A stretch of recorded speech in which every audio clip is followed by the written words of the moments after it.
Hi students, welcome to Nagaraju biology. ఈరోజు మనం చెప్పుకోబోయే క్లాస్ వచ్చేసి సైనోవియల్ జాయింట్. జువాలజీలో ఇంటర్మీడియట్ ఫస్ట్ ఇయర్కి, ఆంధ్రప్రదేశ్లో ఇంటర్మీడియట్ ఫస్ట్ ఇయర్, అలాగే ఏపీ అండ్ టిఎస్ సీనియర్ జువాలజీకి 4 marks important question. Synovial joint characterized by presence of fluid filled synovial cavity. ఈ సైనోవియల్ జాయింట్ లోపల క్యావిటీ అనేది ఉండిద్దంట. రెండు బోన్స్ మధ్య క్యావిటీ. ఆ క్యావిటీ లోపల ఏముండిద్ది? Synovial fluid. రెండు బోన్స్ మధ్య క్యావిటీ ఉండిద్ది, ఖాళీ ప్లేస్, దాన్ని సైనోవియల్ క్యావిటీ అంటారు. ఆ సైనోవియల్ క్యావిటీ లోపల ఉండేటువంటి ఫ్లూయిడ్ని సైనోవియల్ ఫ్లూయిడ్ అంటారు. Between the articulating surface of two bones. ఇది ఎక్కడ ఫామ్ అయింది? ఈ బోన్కి ఈ బోన్కి రెండు బోన్స్ అతుక్కుండే ప్లేస్లో ఆర్టికులేటింగ్ సర్ఫేస్, రెండు బోన్స్ కూడా అతుక్కుండేటువంటి ప్లేస్లో ఫామ్ అయింది. దాన్ని సైనోవియల్ క్యావిటీ అంటారు. ఆ క్యావిటీ లోపల ఉన్నటువంటి ఫ్లూయిడ్ని సైనోవియల్ ఫ్లూయిడ్ అంటారు.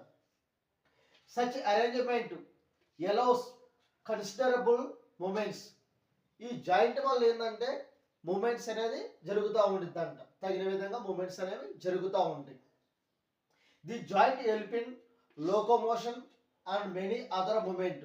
ఈ జాయింట్ ఉండటం వల్ల ఏంటంటే హ్యాండ్స్ కానీ, ఫింగర్స్ కానీ, అలాగే కాళ్ళు కానీ మూమెంట్స్ కోసం అదే ప్లేస్లో ఉండి జరిగేదాన్ని మూమెంట్ అంటారు. మనం ఒక ప్లేస్ నుంచి ఇంకో ప్లేస్కి వెళ్ళటాన్ని లోకోమోషన్ అంటారు. ఈ జాయింట్ వల్ల మూమెంట్స్ జరుగుతాయి, అలాగే లోకోమోషన్ కూడా జరుగుతూ ఉంటుంది అంట. ఇది సైనోవియల్ జాయింట్ యొక్క యూజెస్. మొట్టమొదటిది ball and socket joint between the humerus and pectoral girdle. దీన్ని హ్యూమరస్ అంటారు, ఇది పెక్టోరల్ గరిడిల్. ఈ రెండింటికి మధ్య ఉన్నటువంటి జాయింట్ని బాల్ అండ్ సాకెట్ జాయింట్ అంటారు. చేతి దగ్గర హ్యూమరస్కి, పెక్టోరల్ గరిడిల్కి రెండింటికి మధ్య ఉండే జాయింట్ని బాల్ అండ్ సాకెట్ జాయింట్ అంటారు. ఈ జాయింట్ వల్ల హ్యాండ్ అనేది రౌండ్గా తిరుగుతూ ఉంటుంది. హింజ్ జాయింట్, నీ జాయింట్ అంటారు. హింజ్ జాయింట్ అంటే మోకాల దగ్గర ఉండే జాయింట్, లేదంటే మోచేతి దగ్గర ఉండే జాయింట్ని హింజ్ జాయింట్ అంటారు. దీనివల్ల కూడా చెయ్యి అనేది మూమెంట్ అనేది జరుగుతూ ఉంటుంది. ఈ మిడిల్లో ఉన్నటువంటి దాన్ని హింజ్ జాయింట్ అంటారు.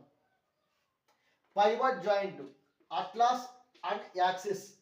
పైవట్ జాయింట్ అంటే మెడ దగ్గర ఈ మెడక ఉన్నటువంటి దాన్ని అట్లాస్కి, అలాగే యాక్సిస్కి రెండింటికి మిడిల్లో ఉండే జాయింట్ని పైవట్ జాయింట్ అంటారు. ఈ జాయింట్ వల్ల హెడ్ అనేది మూమెంట్ అనేది జరుగుతూ ఉంటుంది. దీని తర్వాత gliding joint between the carpals. వీటిని కార్పల్స్ అంటారు. ఈ కార్పల్స్ మధ్య ఉండేటువంటి జాయింట్ని గ్లైడింగ్ జాయింట్ అంటారు. దీని తర్వాత saddle joint between the carpals and metacarpals of thumb. ఈ థంబ్కు ఉన్నటువంటి కార్పల్స్కి వీటిని మెటాకార్పల్స్ అంటారు. కార్పల్స్కి మెటాకార్పల్స్కి మధ్య ఉన్నటువంటి జాయింట్ని శాడిల్ జాయింట్ అంటారు. ఈ కార్పల్స్కి మధ్య ఉన్నటువంటి జాయింట్ని గ్లైడింగ్ జాయింట్ అంటారు. అలాగే మిడిల్లో హ్యూమరస్కి, రేడియస్ అల్నాకి మధ్య ఉన్నటువంటి జాయింట్ని హింజ్ జాయింట్ అంటారు. ఇది బాల్ అండ్ సాకెట్ జాయింట్. మెడ దగ్గర ఉన్నటువంటి జాయింట్ని పైవట్ జాయింట్ అంటారు. ఈ జాయింట్ వల్ల లోకోమోషన్ అంటే ఒక ప్లేస్ నుంచి ఇంకో ప్లేస్కి వెళ్ళటం కోసం యూజ్ అవుతుంది. దాంతోపాటు మూమెంట్, హ్యాండ్స్ కానీ, కాళ్ళు కానీ, ఫీట్స్ కానీ మూమెంట్ జరగడం కోసం కూడా యూజ్ అవుతుంది. ఇది మొత్తం కూడా మనకి 4 మార్క్స్ ఇంపార్టెంట్ క్వశ్చన్. సెకండ్ ఇయర్కి అయితేనేమో విత్ ఈ డయాగ్రామ్తో, ఫస్ట్ ఇయర్కి అయితే ఓన్లీ ఏపీలో మాత్రమే ఈ మ్యాటర్ వరకు రాస్తే 4 మార్క్స్ క్వశ్చన్. ఇంకా ఎవరైనా మన ఛానల్ని సబ్స్క్రైబ్ చేసుకోకపోతే ప్లీజ్ వాచ్ అండ్ సబ్స్క్రైబ్. మీరు నా ఛానల్ని సబ్స్క్రైబ్ చేసుకోవటం వల్ల ఇటువంటి యూస్ఫుల్ వీడియోస్ అనేవి మీకు రావడం జరుగుతుంది. ఈ స్టూడెంట్స్కి ఈ వీడియోస్ ఎంతగానో యూజ్ అవుతాయి అనుకుంటున్నాను. Please watch and subscribe.